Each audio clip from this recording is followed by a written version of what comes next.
Warning: this episode contains discussions of sexual violence, trauma, and systemic injustice. Some content may be distressing or triggering, especially for survivors. Please listen with care and prioritize your well-being. Support resources and listen in the episode description below. Hi everybody, and welcome back to another episode of the No Longer Silence podcast with Revive and YWCA. I'm your host Khdrea Jones, and today we have a very special guest on our beautiful orange couch. I think this couch represents our safe space, and so I won't even go ahead to introduce our guest. I will allow her to do the introductions as she takes back her power and her voice and shares some inspiration and shares her story. So, without further ado, over to you. Thank you. So my name is Jacqueline Ward. I'm now a 45-year-old single mom after going through my ordeal with a narcissist. I mean, it's funny. I mean, the reason why we met at Black History Month was the whole message behind it. I mean, again, I felt a little out of place, but with the message of the no longer silenced. It's funny, when I started therapy right afterwards, that was the whole point of it, was to get my voice back. It's amazing when dealing with that type of a personality, how you are made to sort of fit into a tiny little box and just be quiet, and you're retrained. You don't even know what's happening. They are very manipulative, suave about it, to the point where it's almost too late before you sort of even know what's happening. I mean, the things that happen and are said to you, I mean, I knew they were crazy. Like, I actually go back to some of my early days with him, and I actually found myself recording things, like conversations. Wow. Early on. So walk us back to, where does your story begin? How did you get into this relationship? What was all of this like? We met randomly at a party, something I was invited to by a friend of mine, her brother, who wanted me to specifically meet this guy. But it wasn't him who I ended up with. It was my now ex.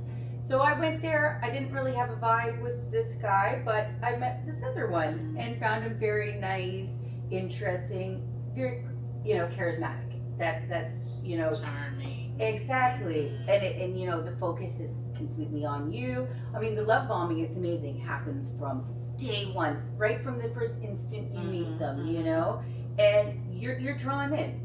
I will also throw this out there that I have ADHD. I found, after doing my research later on, that a lot of people with, my deficit, shall we say, and not that I think of it that way, are very drawn into this type of a personality. Oh, okay. It's a thing. There's certain things that we require with dopamine that they give us in abundance, especially at the beginning. Yeah. And with the beginning of a relationship, is exciting. It is, and it was exciting, and I was, mid-30s, so it was at that point in my life where I was getting ready to settle down. He was older. The clock is ticking. Right, exactly. Get on and that. I did want kids, and he was older, as they usually are. It's what helps them control you a little bit more, and he seemed ready for that stage of his life too. Wanted to move forward. Within 6 months, we're away on vacation together, things like that. Within a year, we had just decided to move in together, and then like a month later, I put in my notice, like I was leaving, moving into his place. Of course, that's always the way it is, to continue the control.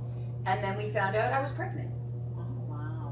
So confused about it myself. Like, it was very early. I wasn't ready. I was ready to move in and start those next steps, but I hadn't fully figured it out. That's exactly what you wanted at that time. There was still a couple controlling flags that I, as an independent woman, wasn't still sure about, but I thought he was a great guy, really nice.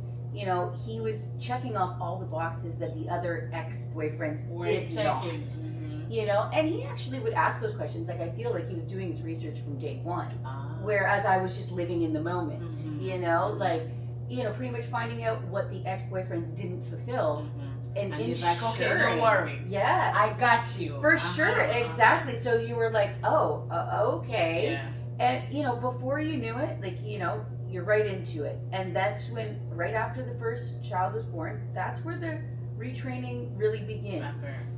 And it was, you know, as a mother and as a wife, these are the things you're supposed to do.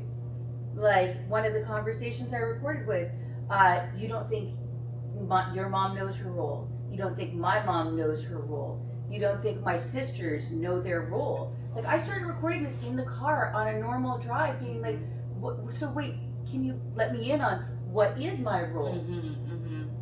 He starts talking, then realizes I'm recording, and the second he does, the mask comes back on. You know what I mean? Because it's completely off with you when you're on your own with him.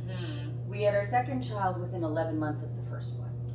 So, needless to say, I am now caught in full mommy mode, and there's a lot going on. Like, your body's readjusting, your 100%. Mental stability is readjusting, because hormones, everything's all over the place. And you're just going through the motions. You have so much to do, so much to get done, and you're the primary parent always when it comes to them. You know, I was about to ask that. What was support like for you as a new mom?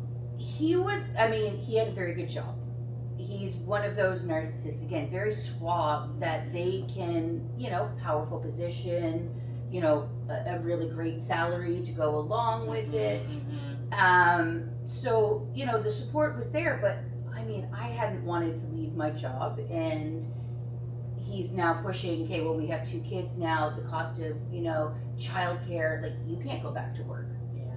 And I'm like, well, I mean, I guess that would be a lot, but I mean, you're thinking to yourself, you also don't want to miss those years, those early years with the kids, but you're also thinking, I sometimes need a break.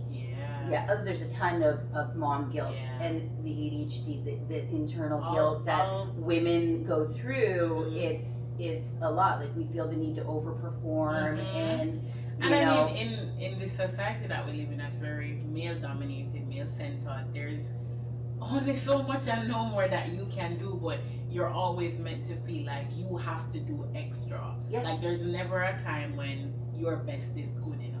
Absolutely not. And especially with the narcissist, it is tenfold with them. Like, no matter what you do, it's, you know, it's not enough. You could have done better. And, you know, meals aren't made from scratch, like things like that, where I'm like, oh, exactly. Like, do you have the time? I don't have the time for that. I don't. I have to take care of 2 children. Exactly. And work. One wasn't even walking, and the second one is born, you know, and I had emergency C-section the second time.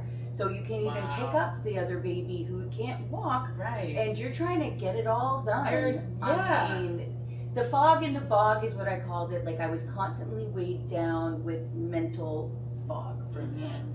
And he adds to it. But then he changes one diaper, and he's the best dad ever. But where does that diaper end up? You're the one on the floor, on the ground, you know, and same with any of the laundry, you know, kids spit up, you have to go soak that stuff right away, scrub it a little bit. But he's like, no, I'm helping out with the laundry. He washes and dries the set-in stains, like, and you're like, well, now that's even more work for me. To do it again. He literally would choose to do, and the one thing I asked him not to do was the laundry because of these reasons. That's the only thing he would choose to help me with. Everything else was up to me to get done. So I found myself begging myself on my hands and knees at one point, saying, please do not do that. Like, it's, as I get emotional about it, because that was the whole reactive abuse, where you're like, you know, he keeps pushing and pushing until he gets what he wants. And then that's when he'll try and record you at your absolute worst. So there was also recording. Oh yeah, definitely. I mean, when I did finally leave, even certain things that he would do, like in front of my daughter, like, stop hitting me. And he was like, there was definitely some recordings in the house, because I wasn't hitting him. I've never hit him. I would throw things to keep him away from me as he followed me around the house. continuing the verbal abuse until sometimes you just have to get in the car and run away, as he's now recording you on his phone, being like, look at how crazy she is, as you're like, just leave me alone. Like, I don't understand what I've done. Did you have to leave with the children, or? I originally did. And I remember running to his parents' place about like issues and, you know, just pat on the back, this is what you do, you go back to it, like making excuses for his behavior and his constant lying that I would go to him about, because I didn't understand the behaviors. I really found out a little too late in life what a narcissist was. I mean, to continue with the story, I found out based on being pushed into therapy due to his behaviors. So I ended up getting into therapy. We were in couples therapy, which I never recommend for anyone to do. They will use every last thing you say in couples therapy against you. Do you know he was communicating with our couples therapist behind my back? I'll get into a little bit later on when we get to when I left part of the story on how I figured this out and found out. And I didn't find out until I left that this was going on behind my back. Oh, so you had no idea. I had no clue. I thought we were still a couple working on it. I was very, very confused by the behavior in the situation. None of it made sense to me, but I come from a loving home with two parents who are still together, so I thought, you just work on it. Maybe my parents experienced something like this too, that I just didn't see when I was younger. Did you speak to them about it, your parents? A little bit, and I remember the one time when he was recording me as I was running like out and got into the car, my dad said to call the police, like, you need, you know, you need to like let them know about this, and was worried for my safety, and I still just didn't do it. They asked me like, are you ready to leave? And I was like, no, we're still working on it. Because silly me, I thought we were still working on it. That you thought that there was an opportunity for things to change. Sure did. Yeah. I mean, it was the amount of gaslighting, the things that were being said. Like, I mean, the day that I left, I was supposed to be going away on vacation to go visit a friend of mine, who she was in the process of divorcing a narcissist herself. And she had started letting me in. She lives in the US and was starting to let me in on, you know, some things, and, you know, sent me this abuse wheel, like of all the different things that, you know, you experience when you're in an abusive relationship.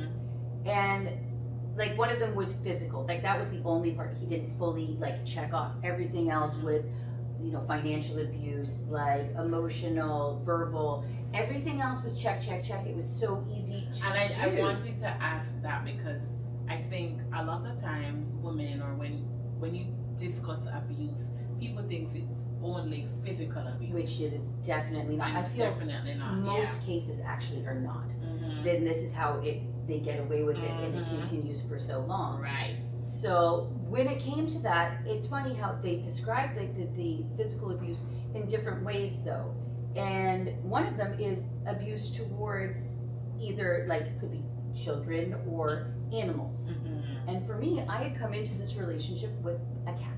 Okay. And that cat took so much physical abuse. Like, you know, he closed doors on it, he would lock it in the basement. Like, I wasn't allowed to be near that cat. And it started when I was pregnant, because you're not supposed to change their litter. And then I was never allowed near that cat. And it was one of those things. I mean, I still wonder about what happened to that cat, and he's a very twisted individual, and I was starting to get used.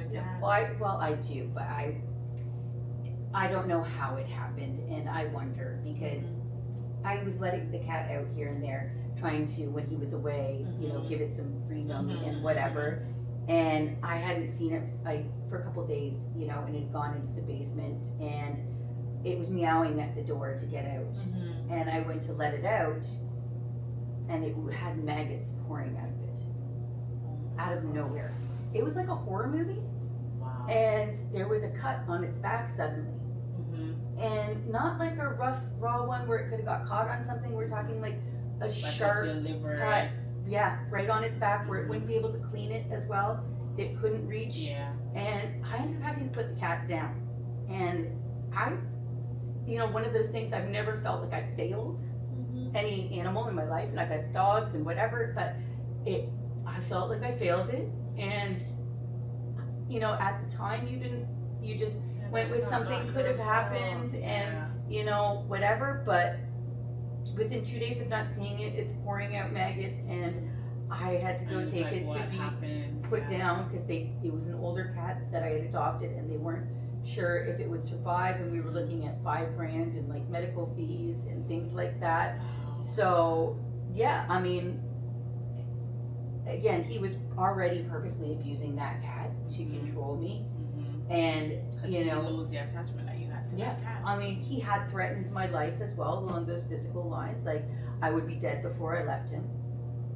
And I actually recorded like after the fact, like he had just said it, and I recorded my phone, and I was like, you know, you just threatened me with my life. And then as he's realizing it, he's like, he laughs, realizing I'm recording him, and he's like, no, I said I would love you to death, or you know, things along those lines. Walking it back each time. Twisted it completely from what I know he said, and I would be dead before I left him. And I'm like, you just threatened my life, like, and I still stayed. Like, it's amazing the amount of control and manipulation that they do to you. Control and manipulation that is put in the effort that they put into this, like into the deception as well. Like, I mean, I said, bravo, you were a way better actor than I thought you could have ever been when I left, because I just didn't understand. I didn't understand the defaming that was going on behind my back and how he was twisting things. I mean, I was telling other people's stories. I read an affidavit about myself after I'd left with children. So we'll circle back to the day that So she had sent me this information, and it was really hitting home what I was dealing with. My own therapist had told me to ask our couples therapist, have you ever had a successful outcome with a narcissist?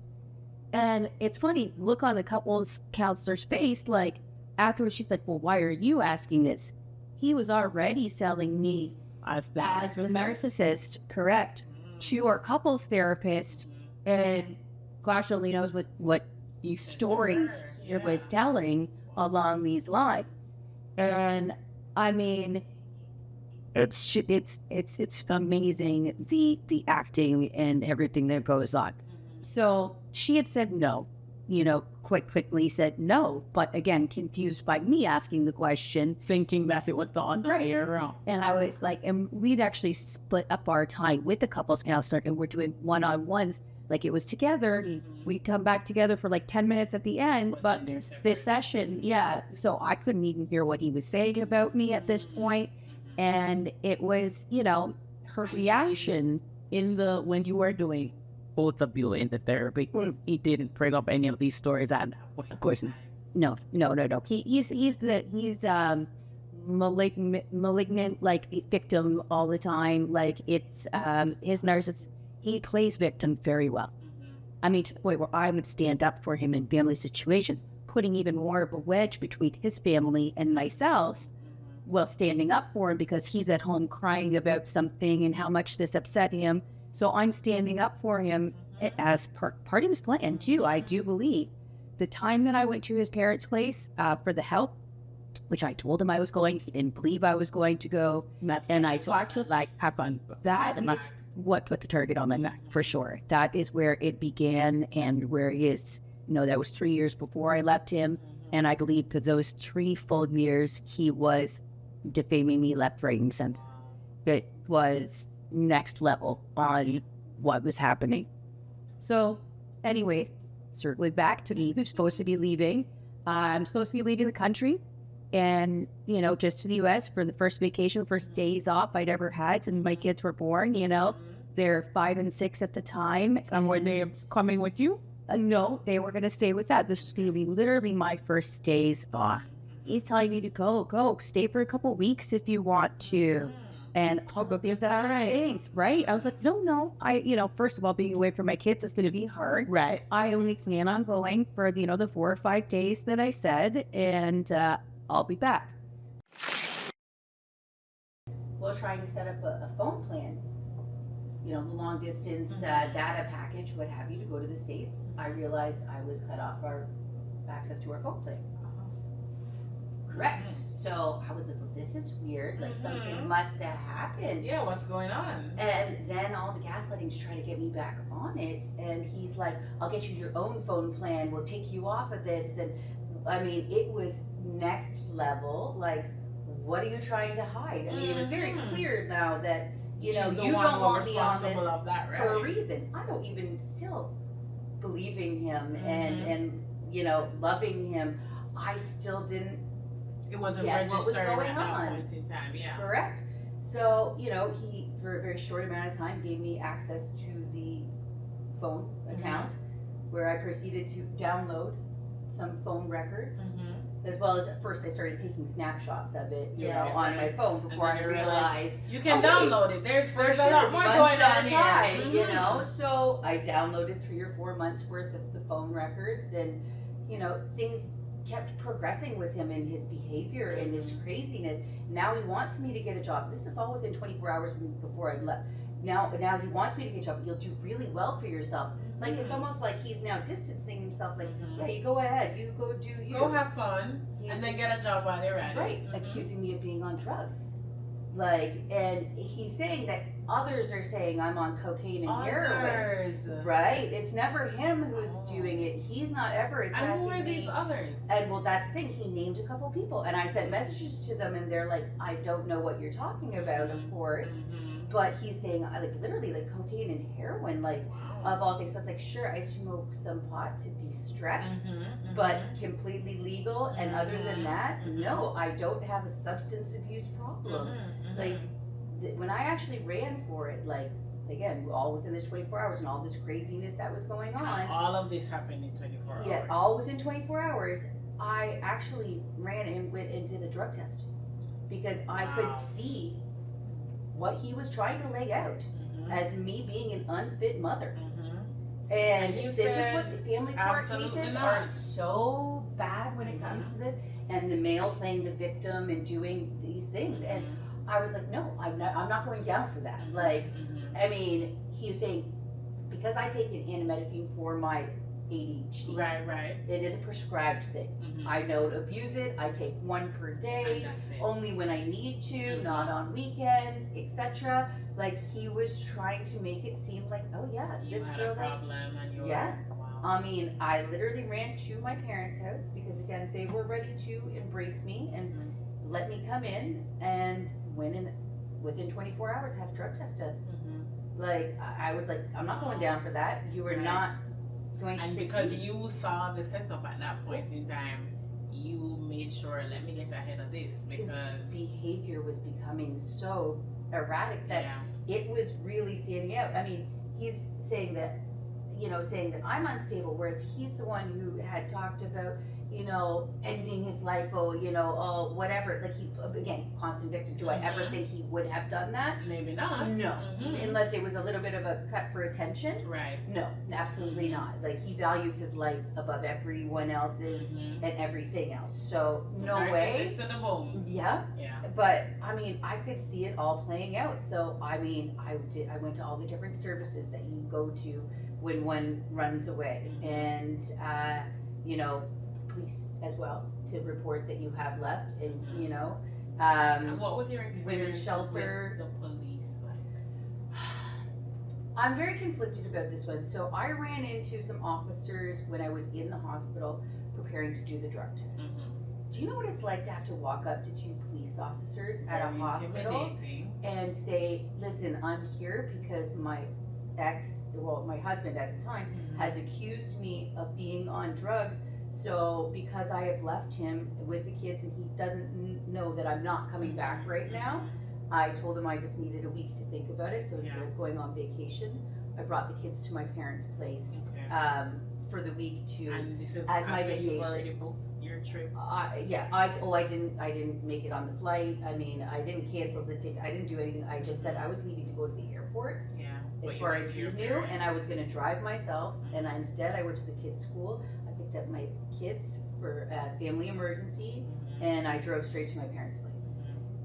And yeah, I mean, I had to go to these police officers while at the hospital and dealing with all of this, knowing that I'm not going back after that, and knowing what my, you know, even the couple therapists had said, like, there's never, you can't You can't. change a narcissist. Yeah. They are who they are, and like, I mean, It's it's gonna a hurt it's you a more than it's gonna personality hurt disorder. them. Yeah. Like, it's a full personality disorder. There's no changing them. They are who they are, and that is what it is. You just have to protect yourself. Correct. So I went up to them and I said that, like, you know what, I'm going to go into the police station, like, once I'm done and here, and you know, go forward just to, you know, sort of, I don't know, file a report. I don't know how it's done. Like, I mean, I had no clue how to do what I was doing. Yeah. I just knew it had to be done. So they at first didn't want to deal with me. They just sort of said, well, when you're done here, go ahead, go into the location, and they gave me, you know, an OPP location that was close to where we were, to go in to file a report. And I said, okay, you know, thank you so much. And then went back to my room to keep waiting. Well, my mom was in the waiting room with my kids. And, you know, the kids were getting bored. They wanted to come see mommy. They didn't understand what was going on. And I was sheltering them from everything. Yeah, because you said they were five and six at the time. Yeah, sheltering them through the whole process. But they wanted to come see, and the nurse had come to me because it was taking a while to say, like, hey, can the kids come in to see you? Like, would you be okay with that? I said, of course, yeah. I'd love to see them. Of course, when, you know, they have to come do the test, you know, they'll go back to the waiting room. But it's a smaller hospital, and they were very friendly, and they were more than willing to let the kids come in. And so my kids came running in, being like, mommy, mommy, you know, jumped into my arms, giving me a big hug. And after that point, when they saw the kids' reaction to me, that's when the police officer changed. One of his changed his mind. He said they had a prisoner in with them who was, you know, needing some medical assistance, which is why they were there. So he left his partner with the one prisoner and came over and started to take my report. And he mentioned that was why. So he even came over. Yeah, I mean, it's tough. Like, if I run away and like you're saying this, and you know, my kids aren't there, exactly and what whatever. happens, and that's probably the situation for a lot of other women where they go to get assistance and they're just like, okay, go here, do that. So Just it's very like dismissed. I wasn't taken seriously, and I was. His game, he was already winning, because I was already looking like possibly I am an addict, like, and here and doing this drug test, like, as I'm like, no, you don't understand with what I was dealing with at home. I have to do this. Like, it, you know. You were protecting yourself and your children. Yeah. So, I mean, I even ran into someone from the women's shelter while I was in the waiting room as well, and they gave me their number. So, I mean, it felt like a one-stop shop for me to be able to get some of the, you know, proper people that I needed to. Victim services was the only person not present at the hospital that day, but I did follow up with them as well. And that's when the police did take me seriously. And, you know, as we met at Black History Month, I could only imagine even more of a struggle if I was a woman of color.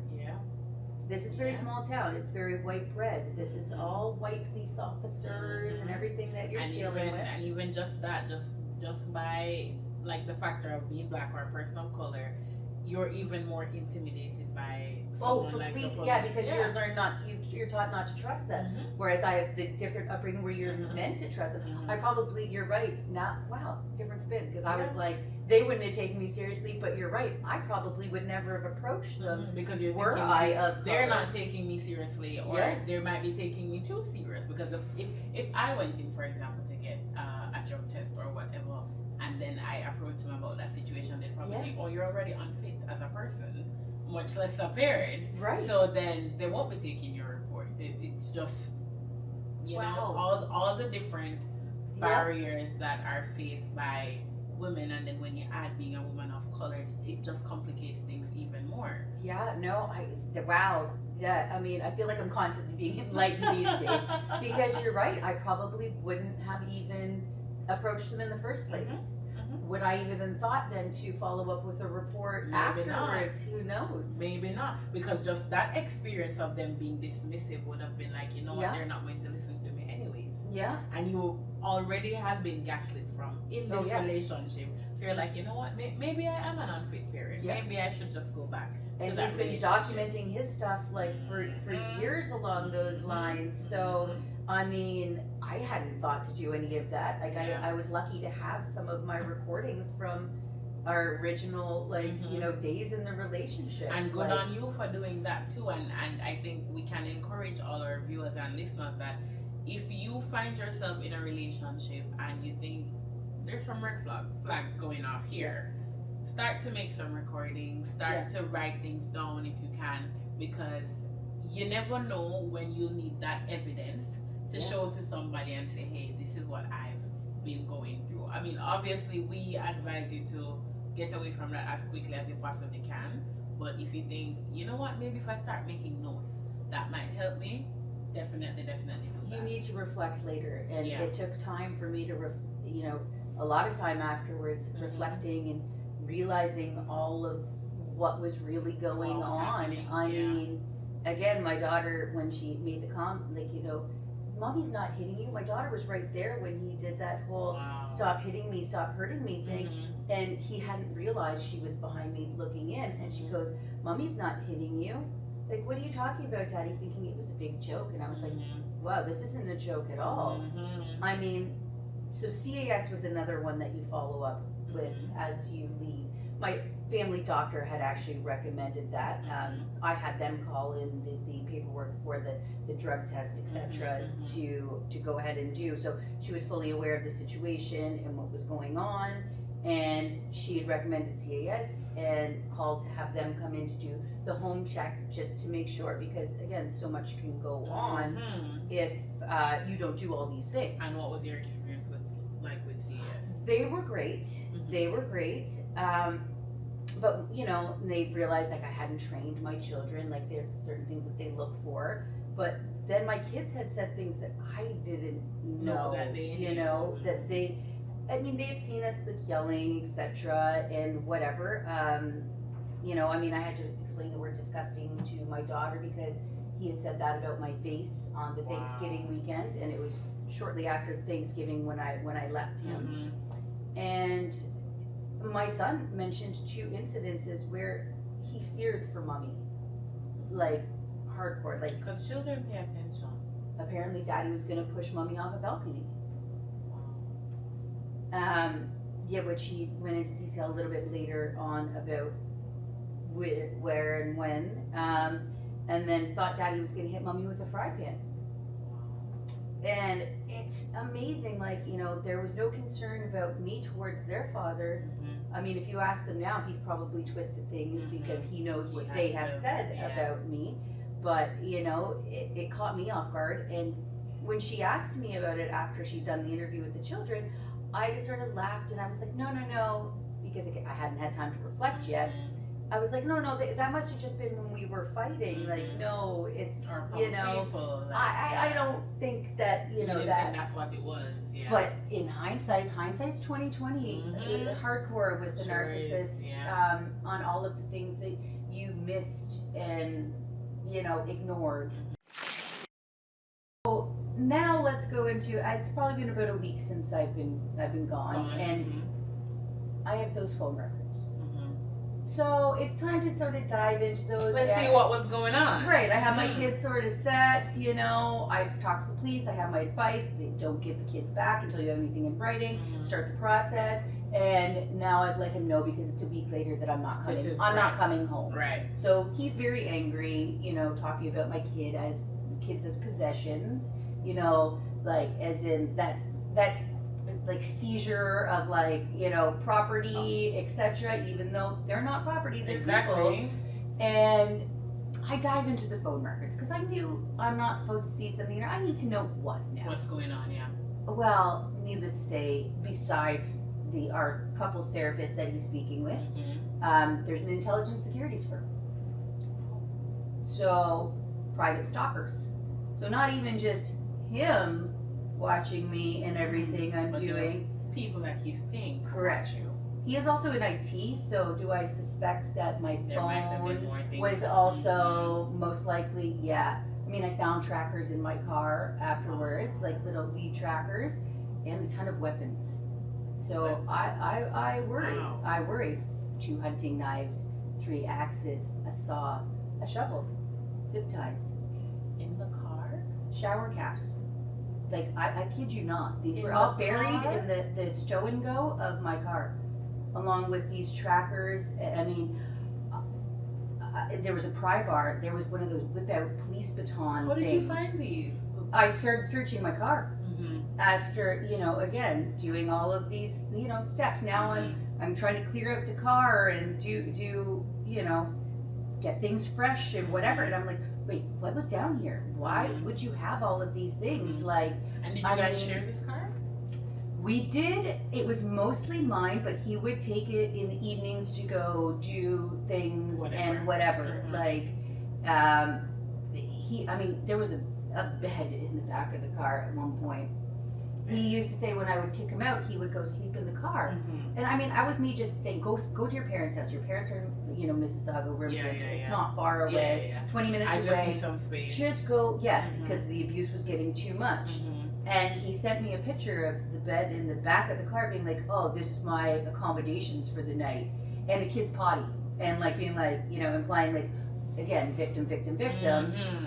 Well, when I went through the phone records later, there is an escort on one side of the text to me and one on the other side of the text to me. It was so many escorts. I mean, I thought I was in a loving, trusting relationship. I had zero clue that this how is what was good happening. of a manipulator and liar he was. Gosh.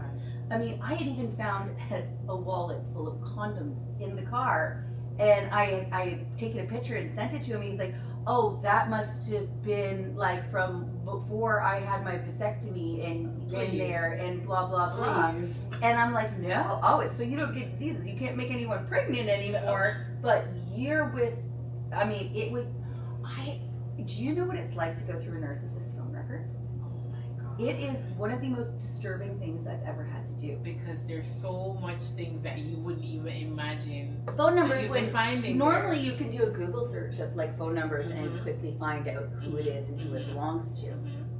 Absolutely not. No. I found myself on websites like this thing called Leo's List. Mhm. You know what Leo's List is? No. See, a normal person doesn't. The- Nor did I at the time. So what's on It the is a website full of escorts. And they essentially don't give you the full phone number. Mm-hmm. They'll give you like the area code and then the first like three digits of it. So those last four are hidden. You have to do a puzzle to expose the other four digits. I kid you not, like, I mean, let's talk about how many hours worth of work had to go into figuring out his phone list. And I did these things where you line up a puzzle piece on top of it to make sure there's no white space or whatever, and then release it, and Oh it's my like, God. you did it. Here's the rest of the phone number. And I was like finding number after number in there of the escorts. Mhm. They're all locals. They're all And within the this is- GTA, and they're also within an hour of our house. Very easily accessible. Correct. So this is all within the time that you guys were in a relationship. Yeah. Not just when things turn sour. No, I mean, I didn't know they were fully sour. I knew I was being controlled by a narcissist. Yeah. I just still thought we were working on things. Like, I had no clue. I never thought he was cheating. Like, Mhm. I You mean, just thought it's a rough patch. We'll yeah, figure it out. exactly. Yeah. We'll get through it, and he'll stop blaming me for everything. All the things like why we were in the couples therapy in the first place. And yeah, I mean, I could not have been more shocked on how many were in there. So needless to say, I had to go get myself an Get yourself STD test checked, as well. Mhm. And ask some hard questions to my daughter, who alluded to daddy touching her. She recanted afterwards in a interview with the police that was not done properly. Again, are they on your side? Are they not? You never know. CAS said to me afterwards there should have been a representative in there for her. Mhm. They never notified of me of that, didn't and tell I you let about CAS that know, but before. by the time they got back to me, the interview had already been done, and she recanted things that I know to be 100% truthful. So, And even as a mother with a daughter going through an experience like this, how are you now trying to help to protect your daughter going forward? Like, what do you tell her? it's Even her though body she's is really hers. young, Don't like yeah. any people touching her, and like unless it's a doctor or whatever. And even still, if it's a doctor, make sure mommy's there Yeah. because I worry. I Yeah. worry. She has just been diagnosed with ADHD as well. Mhm. We are people pleasers. Mhm. We do the internal shame and blame, again, making us easy victims for Yeah. this type of personality. she is his scapegoat at And the you house, and he uses her treatment to keep her brother in line and whatever. And P.S. she's a liar. So she's a liar, my son's a liar, and I'm a liar, but he's the only one who's truthful. That's the new narrative that's going on. And I mean, I've never known her to be, I mean, she exaggerates, whatever. And, you know, there's She's some also a little white child. lies. Yeah, little white lies that are starting to come out, but it's very similar to like his behaviors as well. So, I mean, it's a careful line that you have to toe. it is. I can see how she could turn into a narcissist as well. I mean, if you don't try to like right. guide certain behaviors Constantly trying to reinforce positive behaviors, doing good, you know, do unto others as you'd have do unto you type of situations, and thinking about the greater good, not just ourselves. Yeah. So That's opposite really of what important. he teaches, and yeah, just trying to enlighten her that again, you know, you can tell me anything. I'm an open book. Because I'm not gonna lie, I didn't handle it well when she recanted to the police, and I'm now possibly in trouble, and I'm just trying to keep them safe. And I got mad about her lying as what I was told, and in hindsight, I think back, I shouldn't have reacted, snap judgment. I should have taken it for what it was, and she'll tell her truth when she's ready, you know?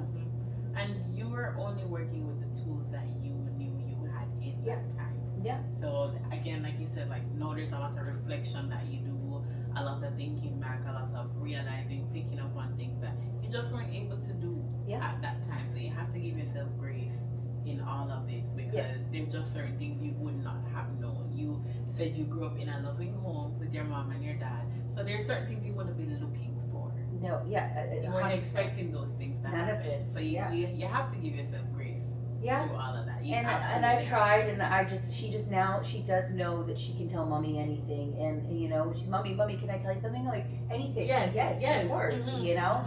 And you just have to be that person that she knows she can go to about anything and everything, and mommy will have her back And having take care of positive, it. reaffirming behavior, like you said.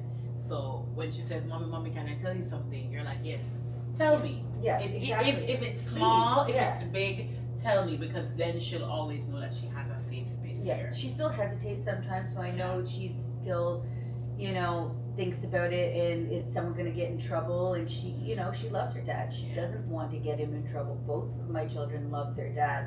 They don't know, you know, anyone else, like, and that's where I know my son was not lying about his, you know, his stories about dad and what he saw going on behind my back. And when I said to him too, like, you know, what did daddy look like when he was going to push mommy off the balcony? Like daddy.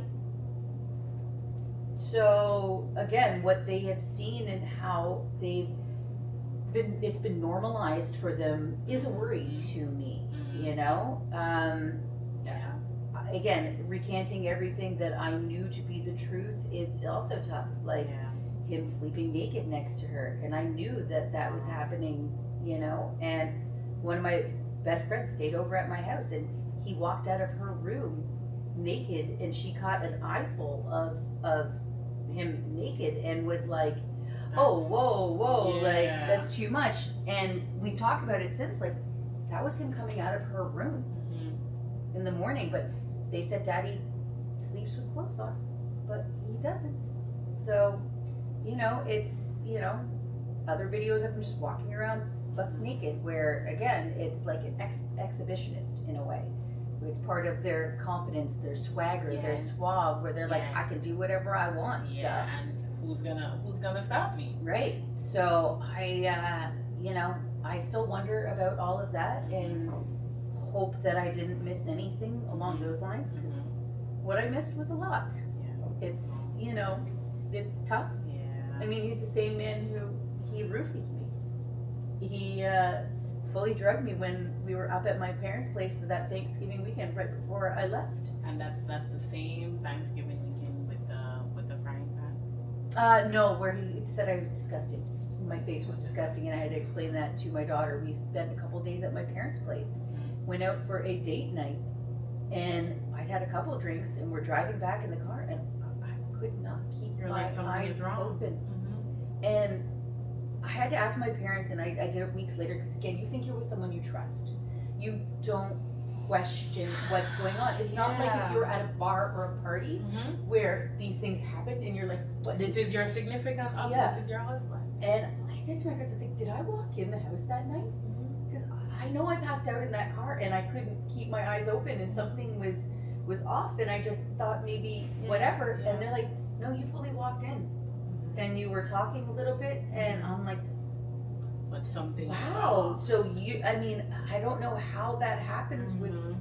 but I had no recollection of any of this Yeah. and things that I would have said or done in that And I amount of mean, times. That's why even when it comes down to things like date rape, like women, Well, they feel like, what did I do wrong? You did, because you don't even Yeah. remember what you did.